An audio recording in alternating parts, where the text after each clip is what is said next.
దేవతలు, యక్షులు, గంధర్వులు, కిన్నెరులు, కింపురుషులు అందరూ వచ్చి ఆమెని స్తోత్రం చేశారు. అంతకుముందే పరమాత్మ ఆవిడ్ని పుట్టమని చెప్పినప్పుడే ఆజ్ఞాపించాడు. 14 పేర్లు నీకు ప్రధానమవుతాయి. ఏ పేరుతో పిలిచినా రక్షించడమే నీ యొక్క ప్రధానమైనటువంటి లక్ష్యం. నీది నాది కూడా అదే తత్వం అన్యాపదేశంగా.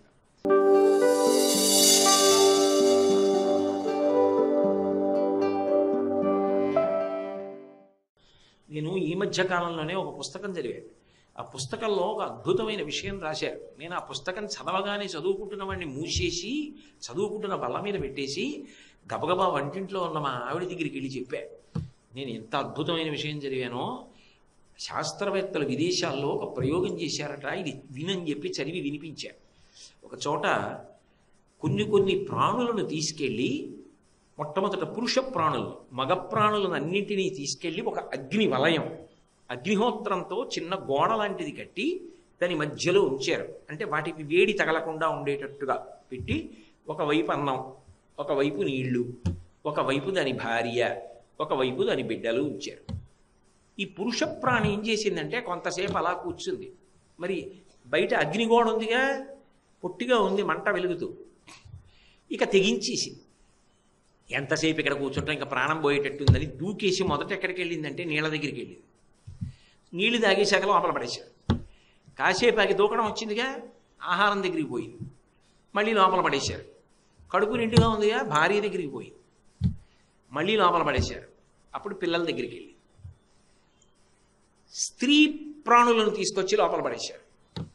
పడేస్తే ప్రాణం పోయేలా అనిపించగానే స్త్రీ ప్రాణి దూకి మొట్టమొదట పిల్లల దగ్గరికి వెళ్ళి, అది అమ్మతనం, అది అమ్మ యొక్క గొప్పతనం. నేను ఎవరిని కించపరచడానికో తక్కువ చేయడానికో ఇది చెప్పట్లేదు, జరిగిన ప్రయోగాన్ని చెప్తున్నాను. ఒకవేళ నేను సృష్టించానని మీరు అనుకుంటే మా ఇంటికి వస్తే పుస్తకం చూపిస్తాను. కాబట్టి అది సృష్టిలో ఆ భగవతి యొక్క అనుగ్రహం, ఆవిడ దయ అలా ఉంటుంది. సామాన్యంగా అమ్మకే అంత ప్రేమ ఉంటే, పక్షులలో, పశువుల్లో ఆ స్త్రీ ప్రాణికి అంత ప్రేమ ఉంటే, ఇన్ని ప్రాణులను లోకములను కన్న తల్లి జగదంబ ప్రేమ ఎలా ఉంటుంది? ఆమె ప్రేమ ఏమని వర్ణిస్తాం? అందుకే ఆ తల్లి ఆమె లోకములనన్నింటినీ సృష్టించాలి. అందుకే విష్ణువు యొక్క నాభికమలంలో బ్రహ్మగారు వచ్చారంటారు. అంటే విష్ణువే స్త్రీ స్వరూపంగా ఉన్నప్పుడు అమ్మవారు, పురుష స్వరూపంగా ఉన్నప్పుడు విష్ణువు. అందుకే మీరు చూడండి, అమ్మవారంటే పార్వతీదేవి, విష్ణువు ఎక్కడ చూసినా అన్నా చెల్లెళ్ళుగానే ఉంటారు. హంస హంసిని పార్వతీ పరమేశ్వరుడు, శంకర శాంకరి పార్వతీ పరమేశ్వరుడు, శంభు శాంభవి పార్వతీ పరమేశ్వరుడు, శివ శివాని పార్వతీ పరమేశ్వరుడు, భవ భవాని పార్వతీ పరమేశ్వరుడు, రుద్ర రుద్రాణి పార్వతీ పరమేశ్వరుడు, నారాయణ నారాయణి విష్ణువు అమ్మవారు. వాళ్ళిద్దరూ భార్యాభర్తలు గారు, అన్నా చెల్లెళ్ళు. అందుకే ఆయన ఎక్కడ పుడితే ఆవిడప్పుడు అక్కడే పుడుతుంది. పూర్ణావతారం రామావతారం. మీరు శివమహాపురాణం చూడండి, మేనకాదేవికి పార్వతీదేవి అవతారం ఎప్పుడు వచ్చిందంటే చైత్రమాసంలో నవమి నాడు మధ్యాహ్నం రామచంద్రమూర్తి ఆవిర్భావం. తతశ్చ ద్వాదశే మాసే చైత్రే నవమికే తిథౌ నక్షత్రేతి తిథైవచ్చే సోచ్ఛ సంస్థేషు పంచషు గృహేషు కర్కటే లగ్నే వక్పతాం విద్యునా సహ ప్రోద్యమానే జగన్నాథం సర్వలోక నమస్కృతం అని రామచంద్రమూర్తిగా వచ్చాడు. చైత్ర శుక్ల నవమి మిట్ట మధ్యాహ్నం వేళ. అదే నవమి నాటి అర్ధరాత్రి వేళ పార్వతీదేవి పుట్టింది, వసంత నవరాత్రులు.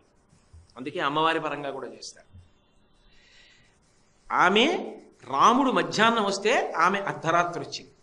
కృష్ణ పరమాత్మ శ్రావణ మాసం కృష్ణపక్షం అష్టమి నాటి అర్ధరాత్రి వేళ ఆయన పుట్టాడు. ఆయన పుట్టింది మొట్టమొదట మధురలో పుట్టాడు. ఆయన పుట్టక ముందే చెల్లెల్ని పిలిచాడు. పిలిచినప్పుడు ఏమని పిలిచాడో తెలుసా? మీరు భాగవతం చూడండి, భద్రా అని పిలిచాడు. అనేక రూపముల చెరింతువు భద్రాత్మికవై అన్నాడు. అనేకమైన పేర్లతో తిరుగుతూ ఉంటావమ్మా, ఎక్కడ ఉన్నా నీ లక్షణం రక్షించడం స్థితికర్త, నా లక్షణం నీ లక్షణం. అందుకే నువ్వు పుట్టు, నేను పుడుతున్నా. పుట్టడం అంటే నిజంగా పుట్టడం కాదు, పరమేశ్వరుడికి పుట్టుకుండదు. ఇద్దరం అవతార స్వీకారం చేద్దాం, అవసరం ఉంది అలా అన్నాడు. ఆయన ఇక్కడ కారాగారంలో దేవకీ వసుదేవుల కడుపును పుట్టాడు. జలధర దైహు నాజాను చతుర్బాహు సరసీరుహక్షు విశాలవక్షు జారు గదా శంఖచక్ర పద్మ విలాసు కంఠ కౌస్తుభమణి కాంతిభాసు కమనీయ కటిసూత్ర కంకణ కేయూర శ్రీవత్సలంచనంచిత విహారు మరుకుండల ప్రభాయుత కుంతలలాటు వైఢూర్య మణిగణ వరకిరీటు బాలు పూర్ణేందు రుచిజాలు భక్త లోకపాలు సుగుణాలవాలు కృపావిశాలు చూచి తిలకించి పులకించి చూజ్యమంది ఉబ్బి చెలరేగి వసుదేవుడు ఉత్సహించే. అర్ధరాత్రి కారాగారంలో సాక్షాత్ విష్ణువుగా ఆయన పుట్టాడు. ఈవిడ యోగమాయా భద్ర. అక్కడ ఆ నందవ్రజంలో నంద యశోదలకి పుట్టినట్టు కూడా వాళ్ళకి తెలియదు. ఇక్కడి నుంచి కృష్ణ పరమాత్మను తీసుకెళ్ళి అక్కడ పెట్టేశాడు వసుదేవుడు. అక్కడి నుంచి యమునా నది దాటించి పిల్లని తీసుకొచ్చాడు. ఎప్పుడు ఏడవాలో కూడా వాళ్ళకి తెలుసు. అందుకే తిద్దరాని మహిమాల దేవకీసుతుడు. పుట్టుకతోనే మాయ. లోకంలో ఎవరికైనా ఆ పిల్లాడు మా పిల్లాడేనండి, మేము చిన్నప్పుడు వాడికి ఇంకా ఏమీ తెలియకముందు వాళ్ళకి ఇచ్చేసామని ఎప్పుడో వాడికి ఓ 25 ఏళ్ళు వచ్చాక చెప్పారనుకున్నది వేరు విషయం. ఏదో సినిమాల్లో కనబడినట్టు. పిల్లాడికి తెలియదు, అమ్మకి నాన్నకి తెలుసు వీడి మా పిల్లాడే ఇచ్చేసామని. కానీ భాగవతంలో విచిత్రం ఏమిటంటే కృష్ణుడికి తెలుసు నేను వీళ్ళ పిల్లాడిని కానని, వాళ్ళకి తెలియదు మా పిల్లాడు కాదని. అది ఆయన గొప్పతనం. మహానుభావుడు, పరిపూర్ణ అవతారం. అటువంటి కృష్ణావతారంలో ఆయన నందవ్రజానికి వెళ్ళిపోయాడు.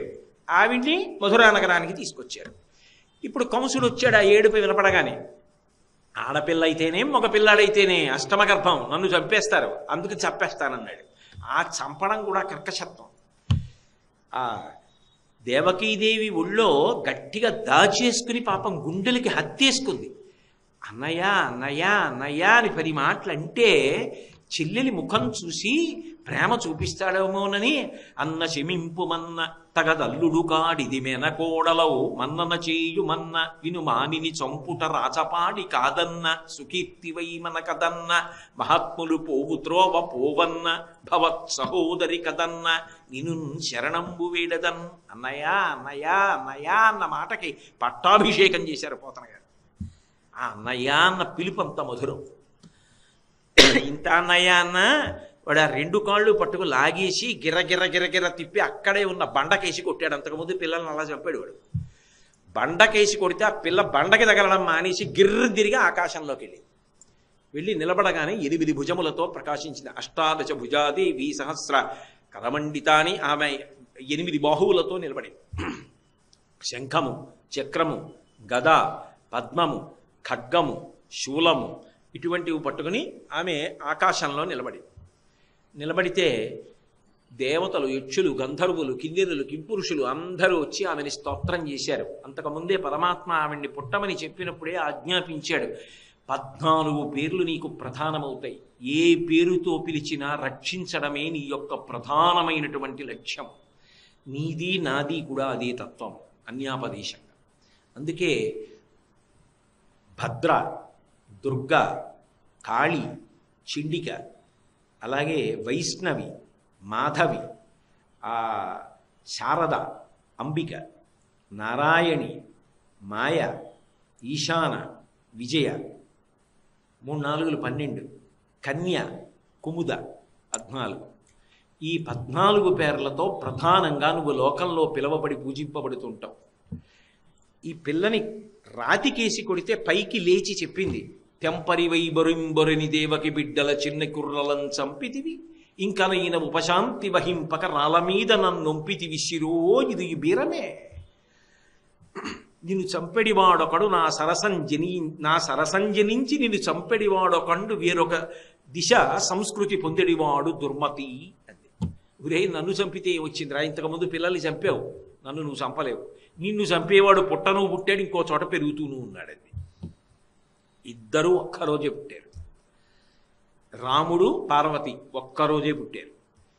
అసలు నారాయణ నారాయణి వాళ్ళిద్దరికీ భేదం లేకుండా నడుస్తుంటుంది కథ అంతా. ఇప్పుడు ఎందుకని అంటే శంకరాచార్యులు వారు సౌందర్యలహరిలో ఒక అద్భుతమైన శ్లోకం చేశారు. హరిస్వామారాధ్య ప్రణత జన సౌభాగ్య జననీ పురాణారీ భూత్వా పురరపిమపి క్షోభమనయత్ స్మరూపిత్వా నత్వా రతినయనలేహ్యేన వపుషా మునీనామప్యంత ప్రభవతి మోహాయ మహతాం అన్నారు.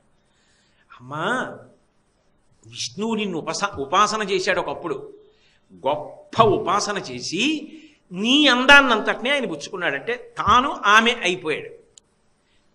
ఆ ఉపాసన సిద్ధి చేత విష్ణువు అమ్మవారయ్యాడు. ఎందుకు అంటే మోహినీ స్వరూపాన్ని పొందాడు. మోహినీ స్వరూపాన్ని పొంది ఏం చేశాడు? దేవతలకి అమృతం అందేటట్టు రాక్షసులకు అందకుండా చేసి ధర్మాన్ని నిలబెట్టాడు, స్థితికర్త కాబట్టి. అక్కడతో కాకపోతే గొడవ వదిలిపోరు. కాబట్టి ఈ మోహినీ స్వరూపం కథ శంకరుడి చెవిలో పడింది. మా ఆవిడ వేషం కట్టేవాడు కదా, మరి విష్ణువు నారాయణ నారాయణి అయినప్పుడు బావమరిది అవడండి. బావా మరుదుల మధ్య హాస్యం ఉండదు. ఏవిడి బావా అచ్చు మా ఆవిడ వేషం కట్టేవిట, మోహిని వేషంట, అందరూ మోసపోయారట, ఏదొక్కసారా వేషం కట్టు అన్నాడు. శంకరుడికి ఎందుకు రావాలా ఆలోచన అంటే, ఆయన వద్దులే బావా బాగుండదు, అది ఏదో ఆ ప్రయోజనం అయిపోయింది, ఇప్పుడు ఎందుకన్నాడు. కాదు కాదు ఒకసారి చూపించాడు. ఆయన మళ్ళీ వీళ్ళావిడ రూపాన్నే పొందాడు, పార్వతీదేవి రూపమే పొందాడు. పార్వతీదేవి రూపం పొందగానే పరమేశ్వరుడు ఆయన వెంటబడ్డాడు. అటువంటి కథలు వింటుంటే ఏమండి మేము ఎలా పూజ చెయ్యమని మీరు అంటే తప్పే ఉందండి. నేనేం తప్పంటలేదు. వెంటబడితే ఆయనకి వీర్యస్ఖలనమై వాళ్ళిద్దరికీ కలిపి సజ్జోగర్భంలో ఓ పిల్లాడు పుట్టాడు. ఏమిటది? ఇదంతా అమ్మవారి అనుగ్రహ విశేషం అన్నారు శంకరాచార్యులు గారు.